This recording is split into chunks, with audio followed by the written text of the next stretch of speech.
அனைவருக்கும் வணக்கம். இன்னைக்கு ஹிந்தி நியூஸ் பேப்பர்ல என்ன இம்பார்ட்டன்ட் நியூஸஸ் இருக்கு அப்படின்னு சொல்லி பார்ப்போம். ஸோ முதல்ல பார்த்தீங்க அப்படின்னா நமக்கு திருக்குறளுக்கு நமக்கு தெரியும் திருக்குறளுக்கு நிறைய பேர் உரை எழுதி இருக்காங்க அப்படின்னு சொல்லி பதின்மர் உரை அப்படின்னு கேள்விப்பட்டிருப்பீங்க. பரிமேலழகர், பரிபெருமாள் இந்த மாதிரியான நாட்கள்ல உரை எழுதியிருக்காங்க. கிட்டத்தட்ட பார்த்தீங்கன்னா ஒரு 800-850 பேருக்கு மேல திருக்குறளுக்கு உரை எழுதின ஆட்களும் உண்டு. சரியா? ஸோ மறுபடியும் ஏன் அதை நம்ம பார்க்குறோம் அப்படின்னா சமீபத்தில் நேத்து பார்த்தீங்க அப்படின்னா திருக்குறளுக்கு வைரமுத்து அவர்கள் அவரு தனியா ஒரு உரை எழுதி வெளியிட்டிருக்கிறார். நவீன காலத்துல பாத்தீங்கன்னா சாலமன் பாப்பையா அவர்கள் எழுதியிருக்கிறார். கலைஞர் கருணாநிதி அவர்கள் உரை எழுதியிருக்கிறாங்க. இப்ப பாத்தீங்கன்னா இந்த மாதிரி நிறைய ஆட்கள் எழுதியிருக்கப்ப இப்ப நம்மளுடைய வைரமுத்து அவர்களும் உரை எழுதியிருக்கிறார். அந்த உரை புத்தகத்தினுடைய பெயர் என்ன அப்படிங்கிறத நம்ம தெரிஞ்சுக்கணும். என்ன பேர் வச்சிருக்காரு அப்படின்னா வள்ளுவர் மறை வைரமுத்து உரை அப்படின்னு சொல்லி அவர் பாணியிலே எதுகை மோனையில ஒரு பேர் வச்சிருக்காரு. சரியா? வள்ளுவர் மறை வைரமுத்து உரை அப்படின்னு சொல்லி ஒரு புத்தகம். அந்த புத்தகம் திருக்குறளுக்கான உரையை எழுதியிருக்கிறாங்க. அதை யார் எழுதியிருக்காங்க அப்படின்னு சொல்லி பாத்தீங்கன்னா நம்மளுடைய வைரமுத்து அவர்கள் எழுதியிருக்கிறாங்க. சரியா? அடுத்ததா பாத்தீங்கன்னா நாமினேட்டட் டு ராஜ்யசபா அப்படின்னு சொல்லி கொடுத்திருக்காங்க. அதாவது நேத்து ஒரு 4 பேரை ராஜ்யசபாவுக்கு நாமினேட் பண்ணியிருக்காங்க. சரியா? யார் அந்த 4 பேர் அப்படின்னு சொல்லி பாத்தீங்கன்னா ஹர்ஷ்வர்தன் ஸ்ரிங்லா, உஜ்வல் நிகம், அடுத்ததா சதானந்தன், அடுத்தது மீனாட்சி அப்படிங்கிற இவங்க. சரியா? இந்த 4 பேரை தான் என்ன பண்ணிருக்காங்க நம்மளுடைய ராஜ்யசபாவுக்கு நாமினேட் பண்ணிருக்காங்க. பொதுவா நமக்கு தெரியும் ராஜ்யசபா அப்படின்னா 12 பேரை நாமினேட் பண்ணுவாங்க அப்படின்னு சொல்லி, இல்லையா? ஸோ 12 பேர்ல இப்ப ஒரு 4 பேரை நாமினேட் பண்ணிருக்காங்க. ஆல்ரெடி இந்த வேகன்சி ஃபில் பண்ணிருக்காங்க. அவ்வளவுதான். சரியா? ஸோ ராஜ்யசபாவில் நாமினேஷன் அப்படிங்கிறப்ப நம்ம கான்ஸ்டிடியூஷனல் பேக்ரவுண்ட் படி பார்க்குறப்ப nomination of members from Rajya Sabha அப்படிங்கிறத நம்ம சோர்சஸ் ஆஃப் த கான்ஸ்டிடியூஷன்ல படிச்சிருப்போம். ஓகேங்களா? அரசியலமைப்புல இருக்கக்கூடிய முக்கியமான அம்சங்கள் எந்தெந்த அரசியலமைப்புல இருந்து எடுக்கப்பட்டிருக்கு அப்படிங்கிற ஒரு விஷயத்த படிக்கிறப்ப ராஜ்யசபாவில் நியமன உறுப்பினர்கள் அப்படிங்கிற ஒரு விஷயத்த நம்ம எங்க இருந்து எடுத்திருப்போம்னா ஐரிஷ் கான்ஸ்டிடியூஷன்ல இருந்து எடுத்திருப்போம். ஓகேங்களா?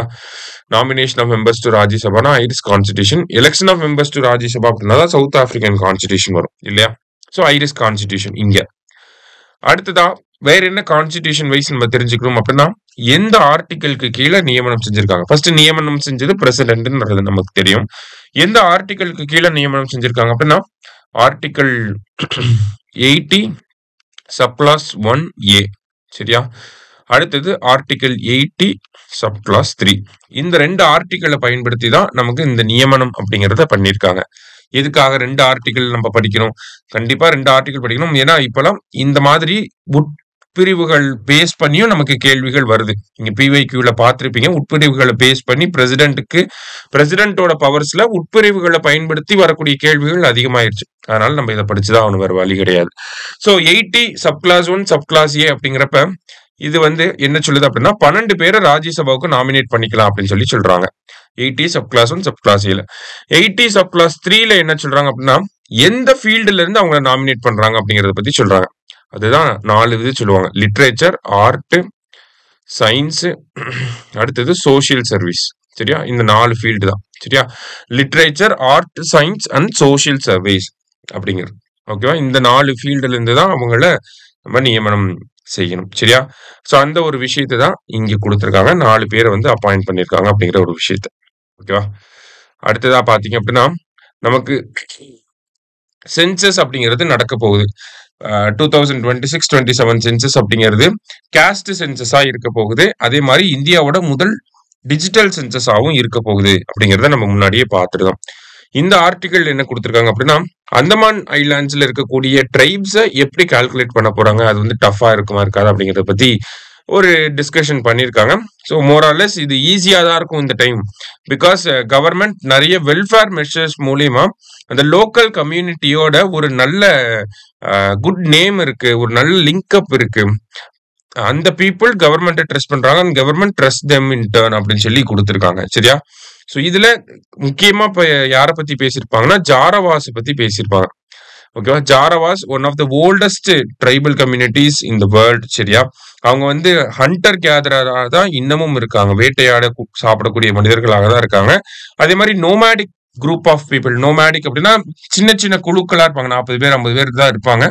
கொஞ்ச நாளைக்கு ஒரு இடத்துல இருப்பாங்க. அங்கிருந்து மறுபடியும் இன்னொரு இடத்துக்கு போவாங்க. அந்த மாதிரி இருக்கக்கூடிய மனிதர்களாக தான் இன்னமும் இருக்காங்க அப்படின்னு சொல்லி கொடுத்துருக்காங்க. அதை தாண்டி பாத்தீங்க அப்படின்னா அந்தமான் நிக்கோபார்ல நமக்கு அந்தமானிஸ், நிக்கோபாரிஸ், ஷோம்பென், ஓங்கே, சென்டினலீஸ் இந்த மாதிரியான ட்ரைபல் குரூப்ஸ் வந்து இருக்காங்க. இதுல அந்தமானிஸை தவிர மீதி எல்லாருமே பாத்தீங்கன்னா பர்டிகுலர்லி வல்னரபிள் ட்ரைபல் குரூப் அப்படின்னு சொல்லி நமக்கு கொடுத்துருக்காங்க. ஸோ இந்த பாப்புலேஷன் என்யூமரேஷன்ல இவங்க எல்லாத்தையோட டேட்டாஸையும் எடுக்க போறாங்க அப்படிங்கறத சொல்லியிருக்காங்க. சரியா?